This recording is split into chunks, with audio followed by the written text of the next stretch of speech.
Hello. Here we're starting our mate time. Mate time with Anisha today. I'm excited because this is the second mate time, and what it is a mate time. A mate time is a space for women to share their voice, to share what they do, how they connect themselves, any story they want to share. So it's for that. It's for any woman who would like to share who they are, their essence, their purpose in life. And today we will have the honor to have Anisha with us, and the topic it will be about self-love, self-care. So in a minute she will join us. Hello. And I hope you have already your mate or your tea or something to drink to share this moment, this conversation with us. During the conversation you also can have a comments or question for us that we would like to expand in whatever we are talking about. So yes, we are waiting in a moment, and in the meantime I also want to share a little bit about myself. If you don't know me, I'm an architect as a profession, but I'm an artist by heart, and I'm a very intuitive artist with combined Reiki, meditations, and visualizations to create and to paint and to create artwork, and also do workshops, live coachings, and women's group that I will share more at the end of this talk. So I just stay with us until the end and you will hear more. So now we'll ask Anisha to send us a request to join so we can have a conversation. Hello. Well, I'm waiting for her to send the request. Let me see. Here.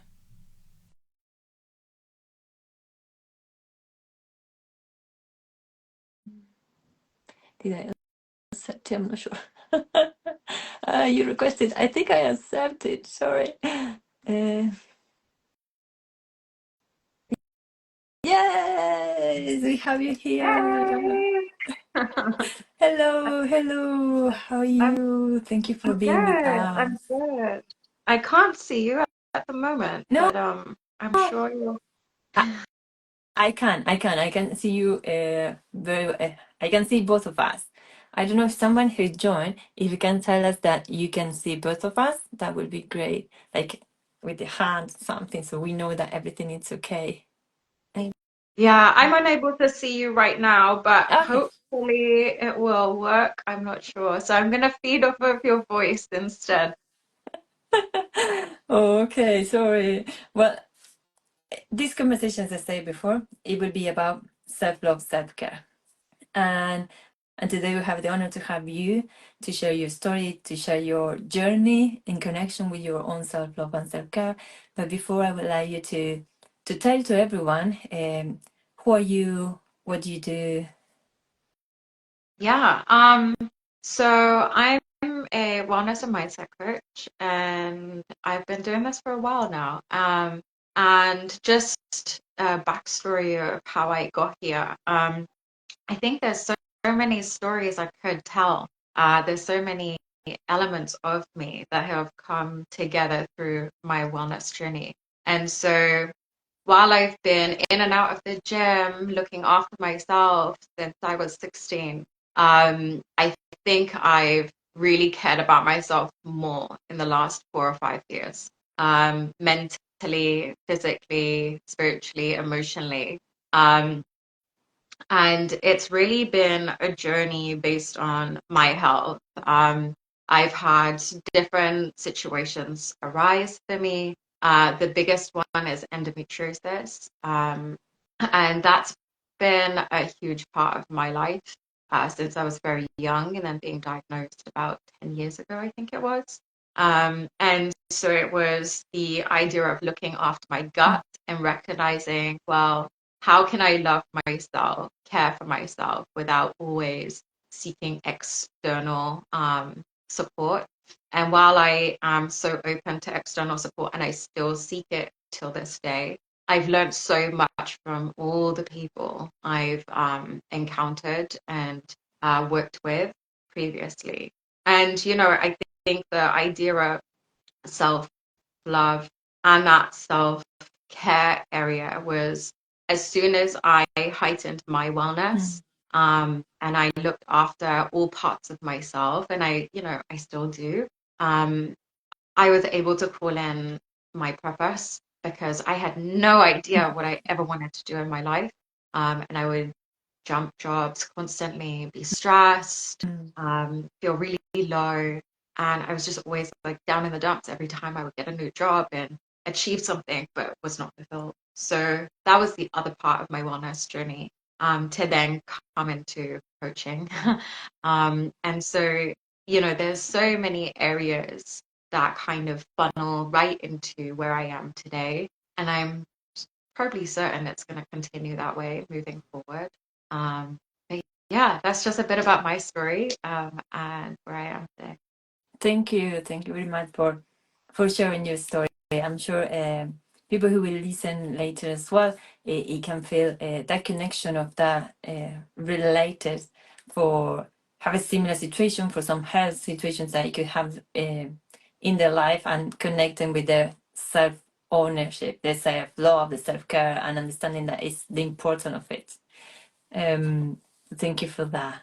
I think it will be very important because there are a lot of concepts around of what is self-love and self-care, and I think it's important to state or to mention what is really it is self-love. Would you like to expand on that? Yeah, I think the idea of self-love and self-care really comes into play when you're recognizing what you need at that moment in time. Um, Cultivating happiness for yourself to be all well-rounded.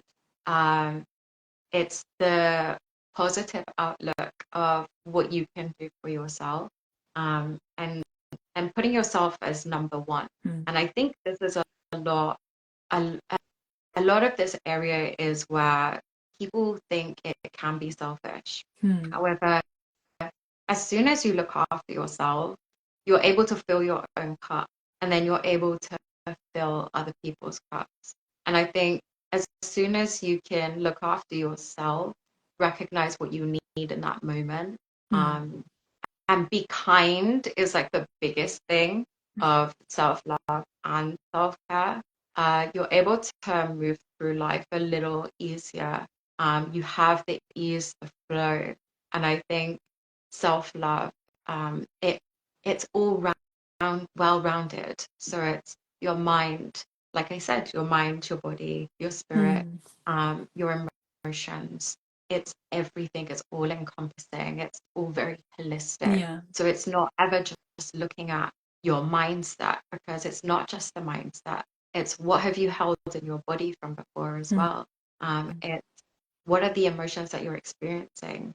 Are you suppressing them, or are you allowing yourself to feel them Yeah. to the full extent? And I think a lot of people don't feel their emotions because they are afraid of their emotions to their very core, especially the heavier ones. And actually, some people with the lighter, more joyful ones, they may not want to show that too much because it might be too much for society, for instance. So there are so many nuances on that, but that's I think how I would kind of frame it.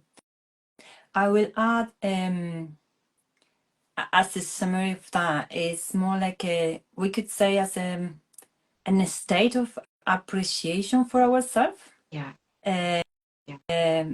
That is it keeps growing as much as we keep in making habits or having actions that are supporting that physical, like you say, the physical, the emotional, the even spiritual, psychological part of it. And every time we invest in ourselves more and more, we grow that part of us that is taking that self-care and self-love with it. with ourselves.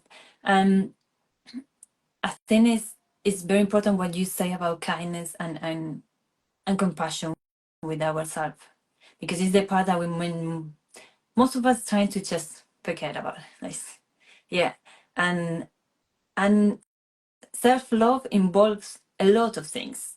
It involves, like you said, that self-awareness, uh, understanding what we need, understanding, knowing ourselves that deeply that we know what we desire, that we know what our weakness, what our strengths, and accepting where it is and where it's not, and accepting that part, like you mentioned as well, of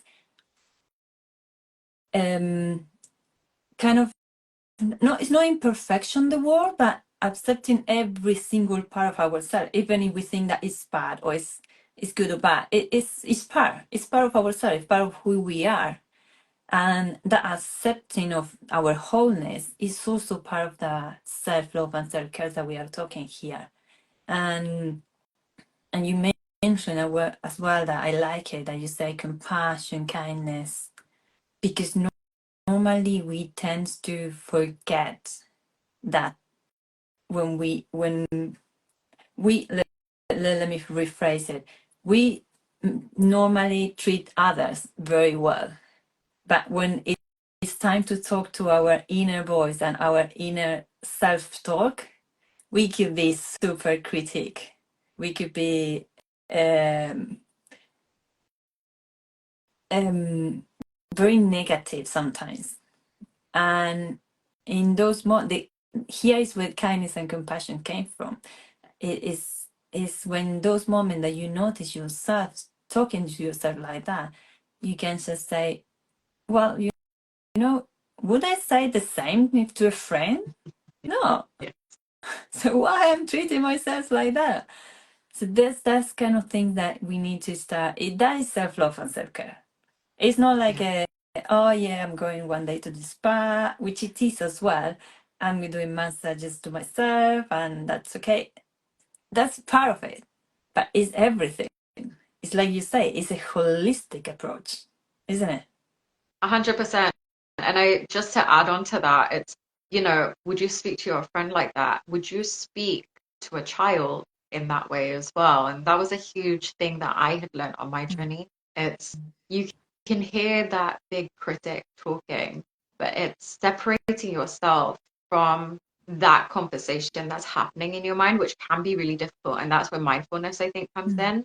But it's Yeah. then also recognizing that, well, the overthinking, the conversations that are happening in your mind. Well, what can you do to relieve that? But also, how can you use that to your advantage? Because there is an advantage in that kind of situation. It's what is it actually telling me?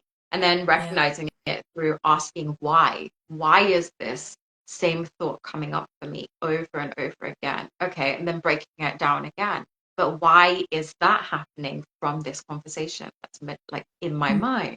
So it is then building that understanding of why, until you get to that root.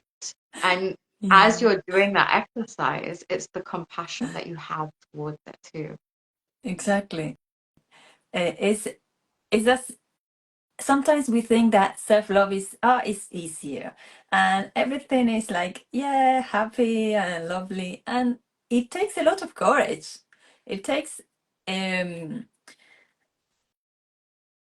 constant questioning yourself and being aware of your thoughts, of your emotions, being aware of your of everything in your body, why you react, like you say, why you react in that way, why you think in that way, why you are feeling in this way.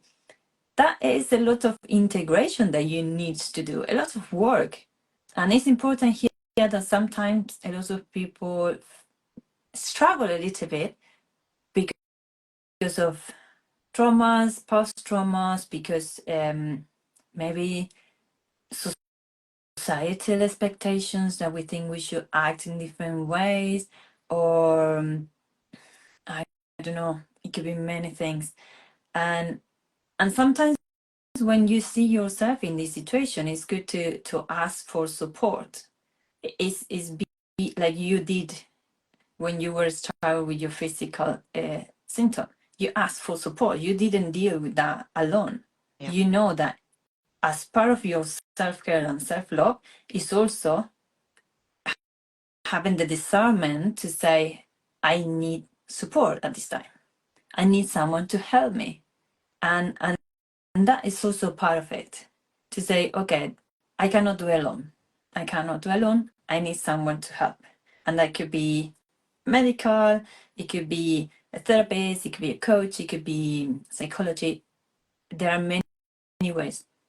But it is start to noticing and being aware that at certain points you may need help. Yeah, I agree. And I think more often people are too scared for asking for support, or they don't want to recognize that there is an issue here. And it's such a big step. It's so courageous to ask for help. Mm. And if you're unable to help yourself in that moment, then why not seek support? But if you feel like you have that power to take it back into your own hands, oh my gosh, like after you've got the support, take back that power, or take the power from the beginning. And I think this is what is very huge. It's knowing how to help yourself Mm. when you're experiencing a certain emotion, a certain feeling. For example, if you're angry, for instance, if that were me and I were angry or Mm.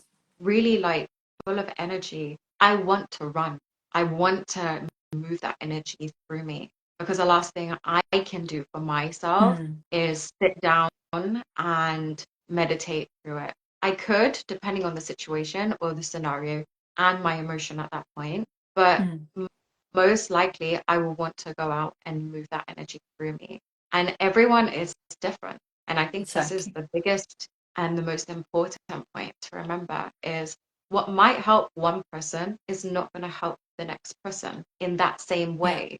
And so, we can listen to everyone talking about read these tips and take this on board, or, you know, um, use this for your morning routine. And well, actually, I'm doing it for 2 months, but this isn't working like it's worked for you. Well, it's probably not working because Yeah. it's not for Absolutely. you. And Mm. that's okay if it's not for you. There's no reason to force it. Who knows, maybe a year down the road it's for you. But I think it's just really important. We are all bio-individual in what we eat. Mm. We're bio-individual in how we experience life. Um, Yeah. where we are our own beings. We are not everyone else that we see Mm. on social media or in person, because as I said, what helps them may not help you. Absolutely.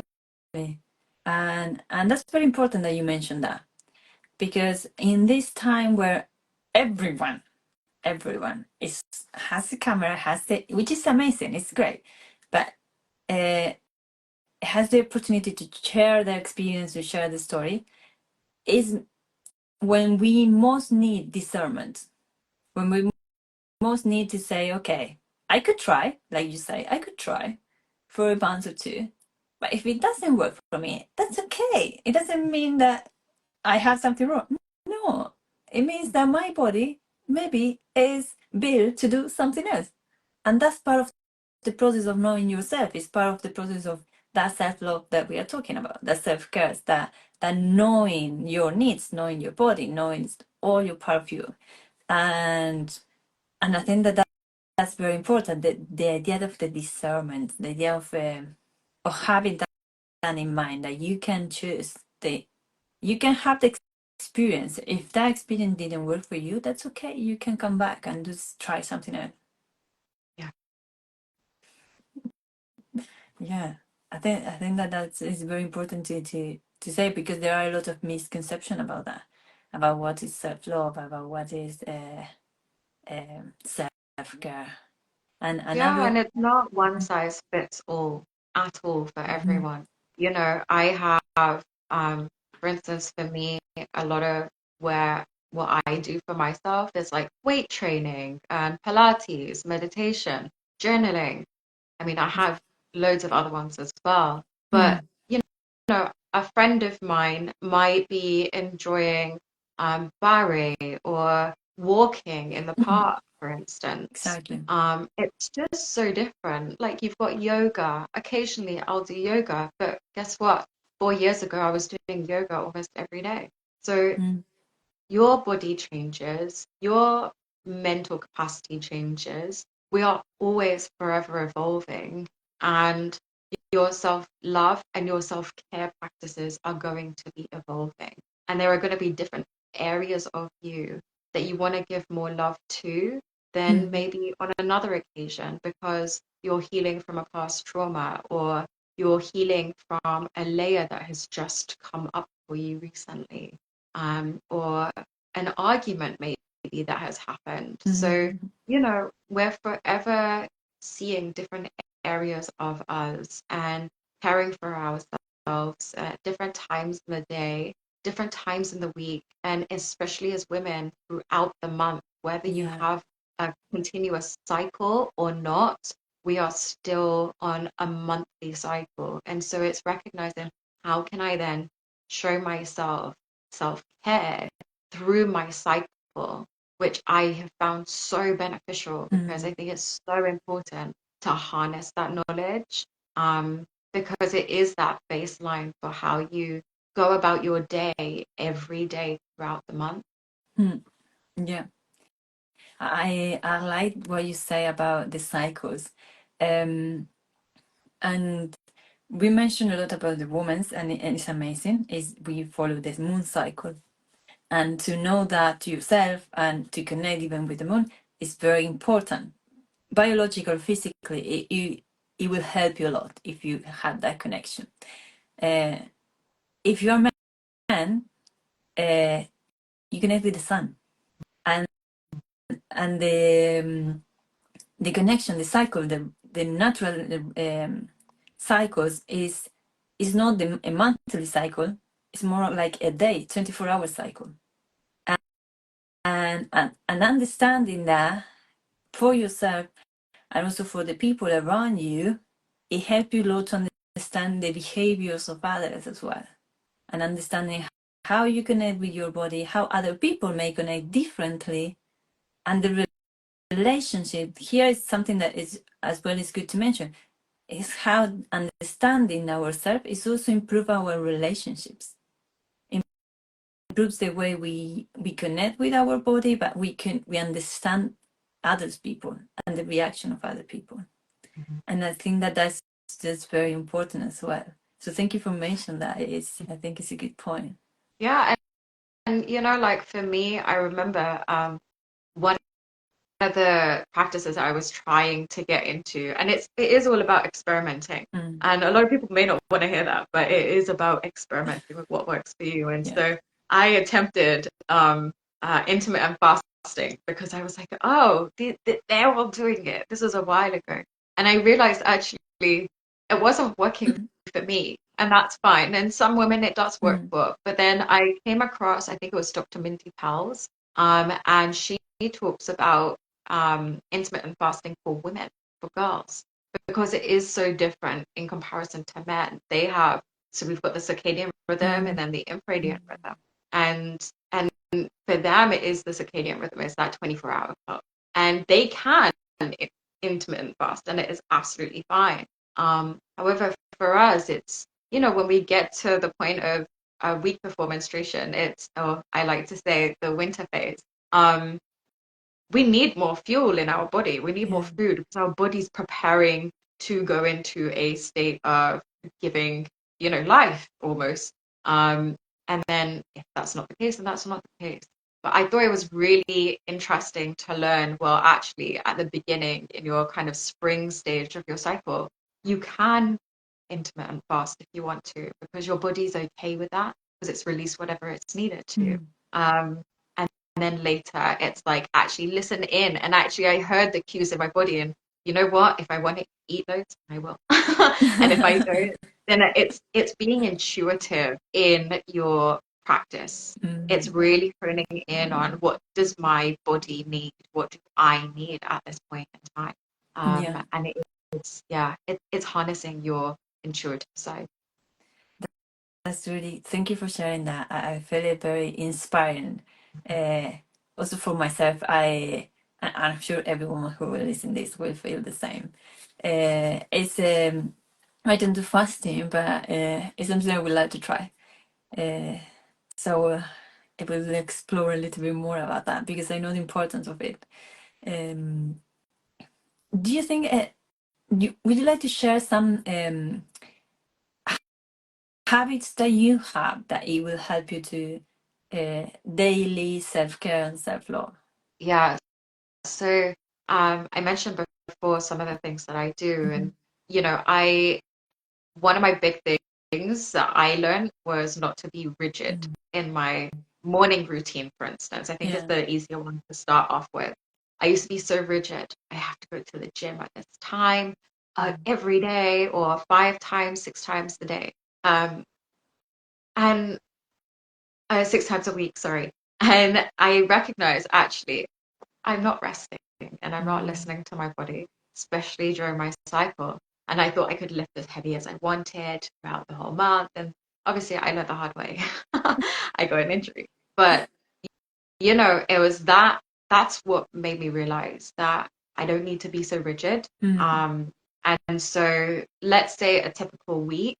I will be at the gym in the morning for about anywhere between half an hour to an hour. So I keep it fluid.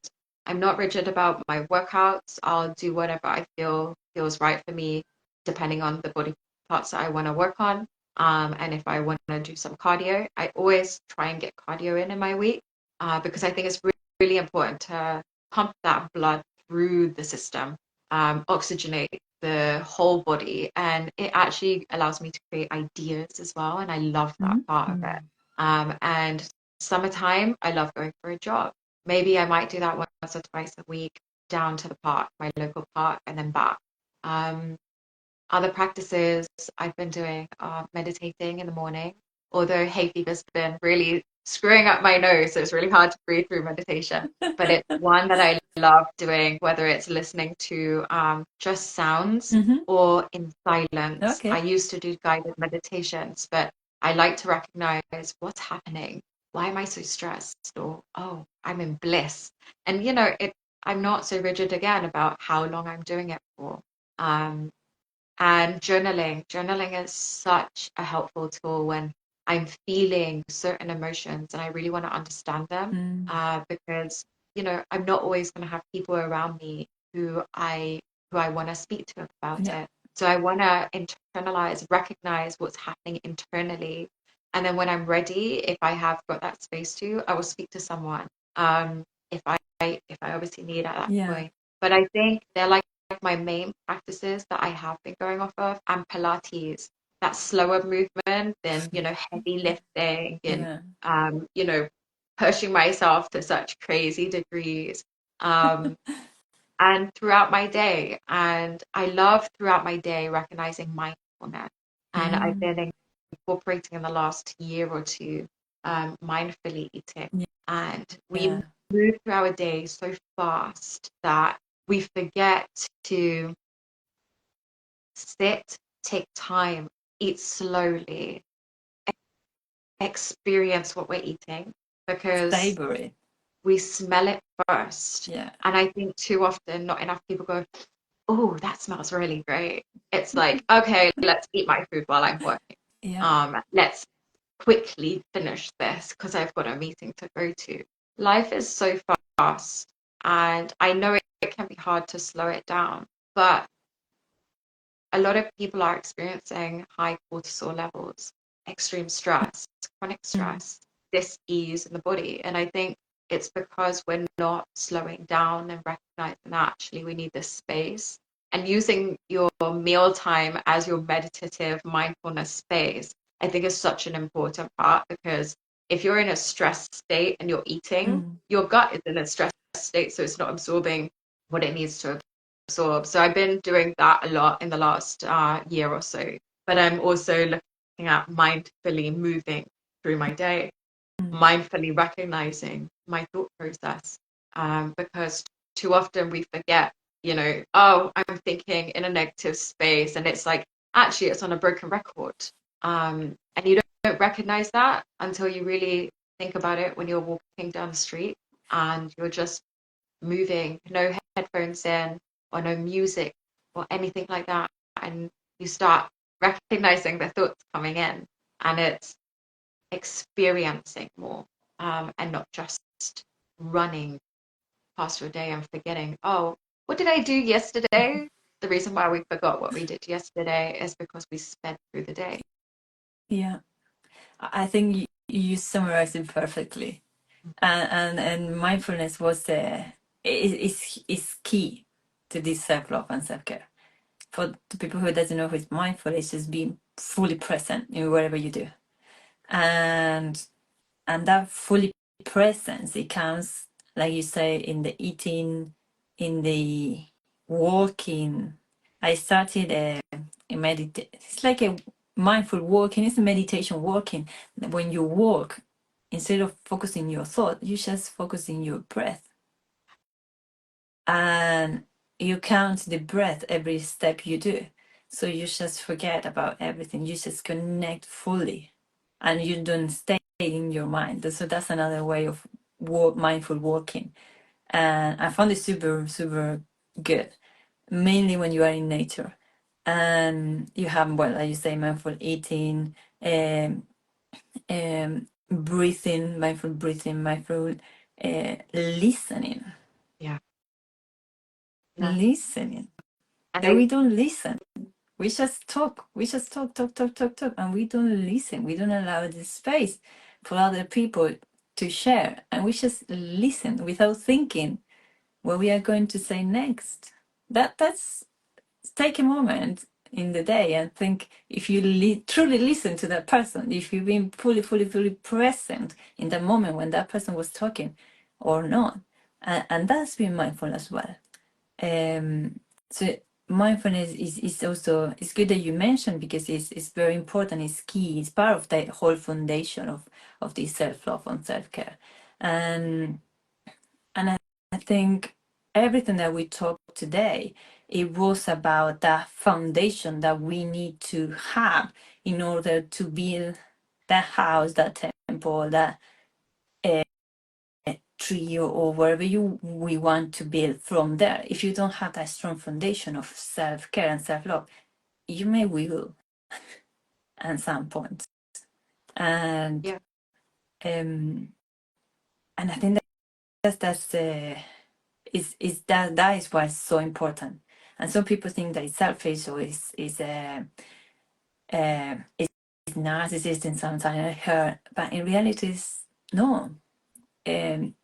Because like you say at the beginning, it's not about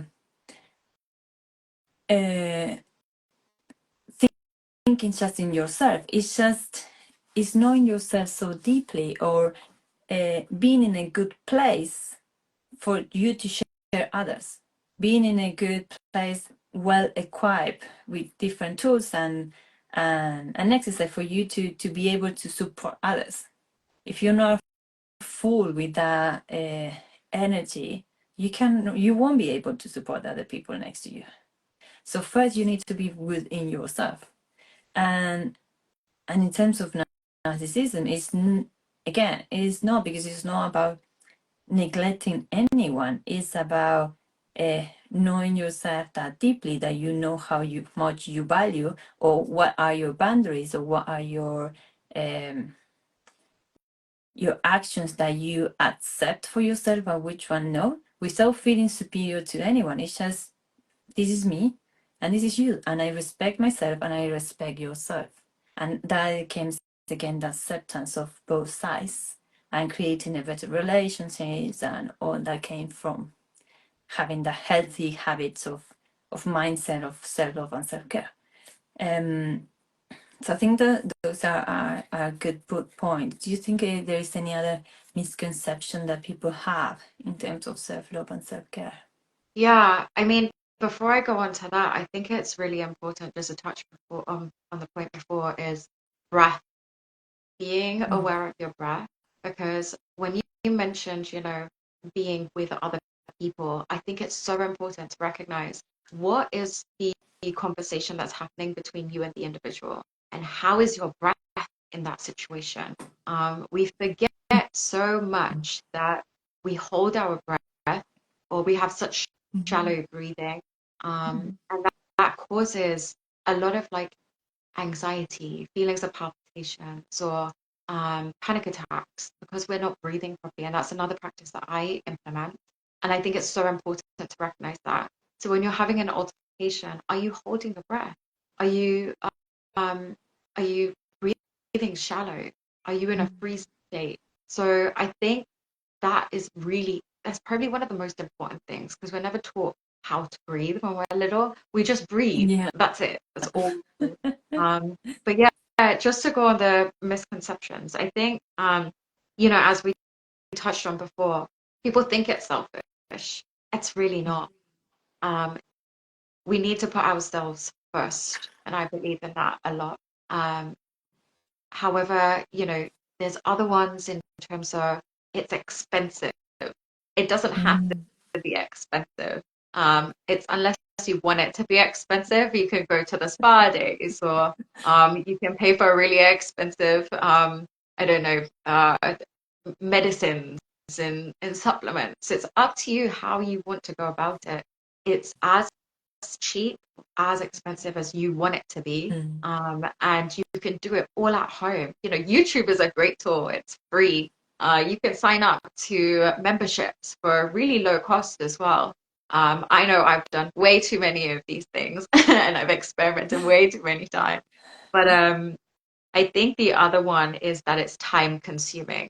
And so while I've mentioned all the things that I have done or currently doing, and let's not mention all the other things that I have done, um, it's experimenting, and you can put as much time as you want into it, as long as you factor in time for yourself. Like, you could do 5 minutes of meditation a day. That's self-love. Yeah.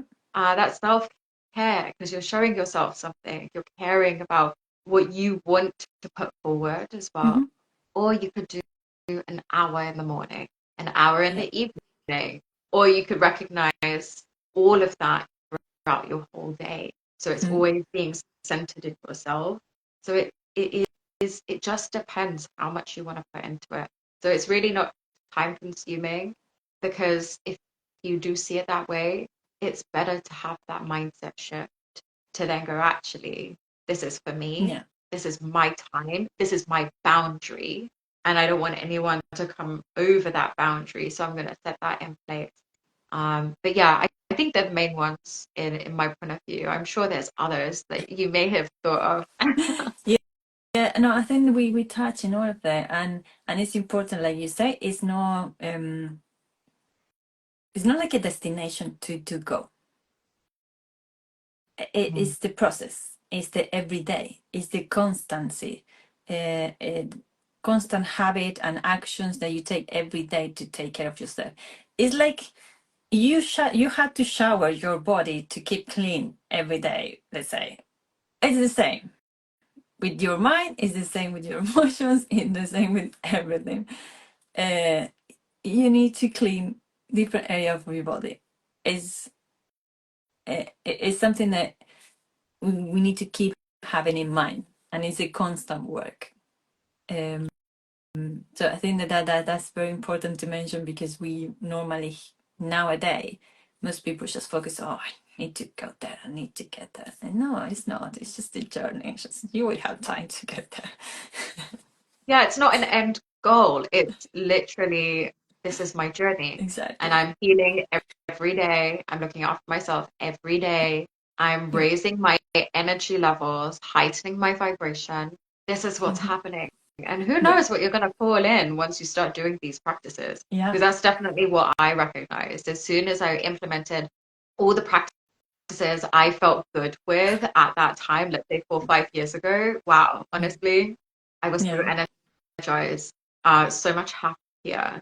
And you see yourself now, and you check in and see where you were that a year ago, for instance, Yeah. who you are now, and recognize where you want to get to, but always being present right now.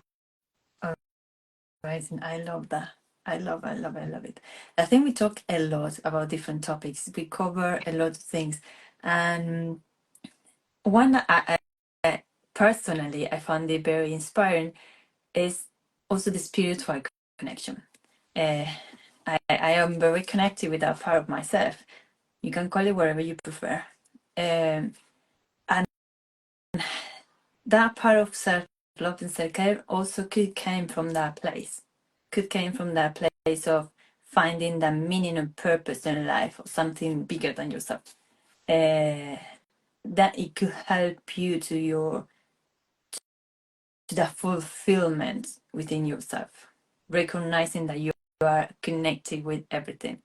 And personally, I found that also very important in my life. Like a spiritual practice, I call it spiritual practice, but it's just a practice, like a meditation, like we said before, walking in nature, connecting with the earth. It's just practices. It's just, you can call it in a different way, but it's just a way that you connect with different elements or with life. Um, and personally, I found that very not also inspiring and connecting with even more with my creation and with my body, with my intuition, with my energy. But when we had that connection, I found it was the relationships I started to have with family or friends change. So you had that fulfillment that it came from within start to spread outside you, and you will start noticing everywhere in different aspects of your life. And that is what I call that a spiritual practice, but in reality it's everything. It's just living, it's just being yourself. Do you think that for yourself also resonates?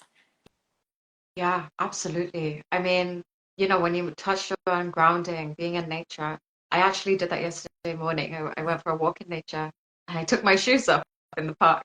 And it was early in the morning and just sat there and meditated, grounded my feet as well as I walked out because that vibration, that energy from the earth, there's an energy that I've seen videos of this where they hold like I think it's an energy gauge or something. I don't know the name. Someone could enlighten me. And when they take their shoes off, it Mm-hmm. just like spikes. Yeah. And Yeah. it's so Mm-hmm. important. And going on that topic of purpose, that's been a huge part of me. And I thought I was seeking purpose through my work. I would see so many people around me working jobs that they absolutely loved. They just found their like passion. And I'm not gonna lie, I was envious of it. I was like, where's mine? I don't have this. Like, how do I Mm-hmm. find this in my work? And I always thought it was work because I've jumped between industries, I've jumped jobs constantly, I've backpacked to two different continents for 7 months at a time, thinking I'm gonna find my purpose. And that's not how it happens.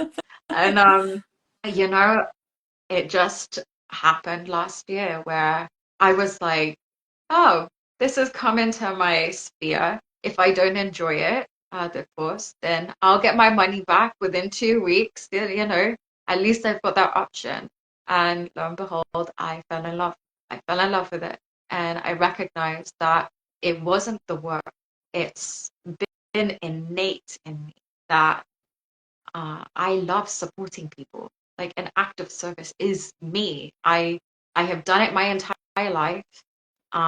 Apparently, someone got in touch with me and said that at, I think it was age 11 or something that I had helped her, and Oh. it changed her confidence completely. And I was like, I cried when I read this message. I was like, oh my gosh, this is incredible, and it just kind of solidified.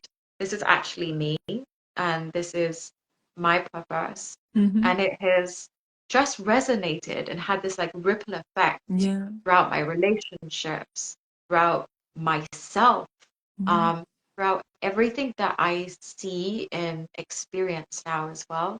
Um, it's not just a job, it's not in a job, but it's, when you It's feel just so low, being you. exactly. Exactly. And it's when you're in the dumps of everything that you're like, oh, nothing's gonna work for me.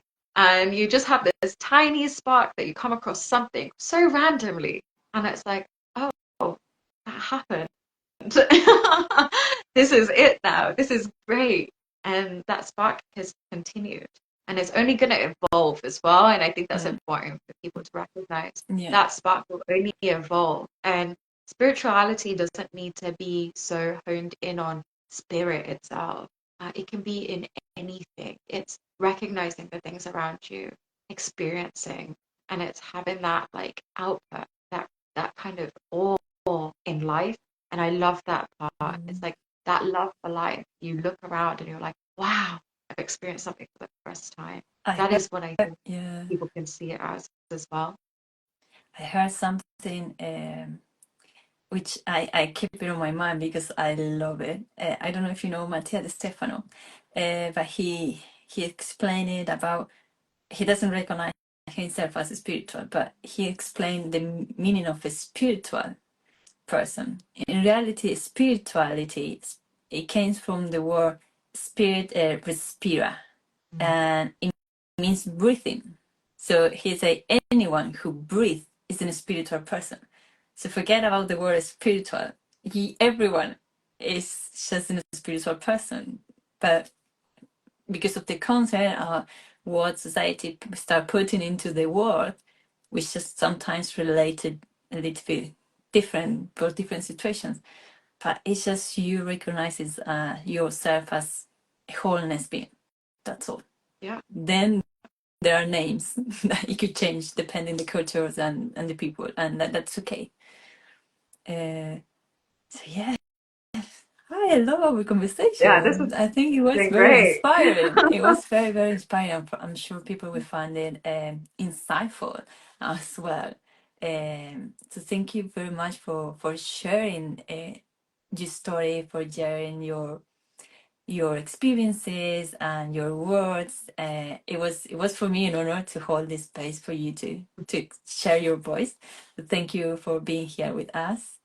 Um, as a recap, I want to say that we talk a lot today about different topics, about self-love, about connecting with our compassion, with our kindness, how the importance of mental, emotional, physical self-care, self-love. That self-love is not just self-love, it's just a holistic approach of connecting with our wholeness, and the importance of it to create a well-being and a mental health, and activities and actions that daily improve that connection with ourselves. So I think this conversation was so insightful, and I hope everyone who listened now or who listens later will enjoy it and find it very purposely. So I would like to ask you, Anisha, if you want to share some words of encouragement from someone that is finding it a bit difficult to connect with that self-love and self-care. Yeah, I think it, it's such a cliche, but I just have to say it.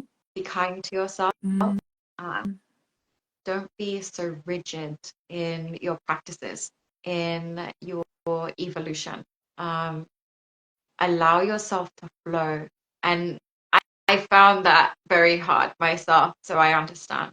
But the second you allow yourself to let go, to experience, to open yourself up, you're going to call in a whole load of incredible things in your life. And I think take time is another big one. Allow yourself time while you're going through these experiences, because too often we want to get to the end goal. I say goal because we always think of it as a goal, but it's continuous. We always want to get to that place so quickly.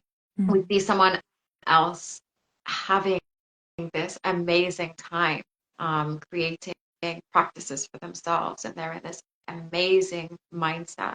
Well, actually, they may have gone through a big discovery of themselves before that. And who knows how long that took, maybe their whole life. So take time while you're moving through your practices, while you're experiencing what you're experiencing. And yeah, I think they're the words that I would want to encourage people with. Amazing. I love it. the kindness was the key. So thank you very much for sharing that. And how people can connect with you, Anisha? How they can connect with Yeah. you? Um, So my website is currently under construction. However, you can get me on Mhm. Instagram, Way of Niche. So hit me up on that through this link. And if at any point you are considering coaching and you want to experience coaching through a wellness space, then I am offering those who listen to this call with 30% off on my single sessions and packages. And if you inbox me, DM me, I should say, you can DM 30 book. So 30, the number 30 and book. And yeah, I'll get back to you. Oh, amazing. Thank you. Thank you very much for everything. I love to have you here with me to have this conversation with you. Thank you very much. Thank you for And having me. This has been incredible, and it's been beautiful that you've opened this space up for us to have this conversation. thank thank you. I honor you so much. Thank you. So we end this conversation. The I just want to I will stay with you guys for to share a little bit more, but with Anisha just say hello. Sorry, say goodbye. I'm sending you a lot of love. Thank you very much. Bye bye. And stay here just for a couple of minutes more because I wanted to share something that it's really, really important. I hope you all enjoy this conversation or you will enjoy it later. And what we talked today, it was basically what even more, but it was the foundation that is included on one of my women's group coachings, which it was the first, which already happened during the year. It was Connect, but now it's coming Share. And Share Women's Group is about expressing yourself, about sharing your purpose, about sharing your voice. And it will be very, very, very, I will share more information soon, but I just wanted to give you a glimpse that it will very much connected with uh, energies, with Reiki, connected with your intuition, with your emotions. We will work more on that level. And if you want to know more about it, stay tuned because I will share more information soon. It will be super amazing. 6 weeks working together, having daily Zoom calls and exercises during the week and energetic visualizations. So I'm just looking forward for it. It will start in August, more or less. I didn't decide the day yet, but we'll share more information soon. And thank you for being there. Thank you for watching later. And I send you a lot of love to all of you. And yes, see you soon.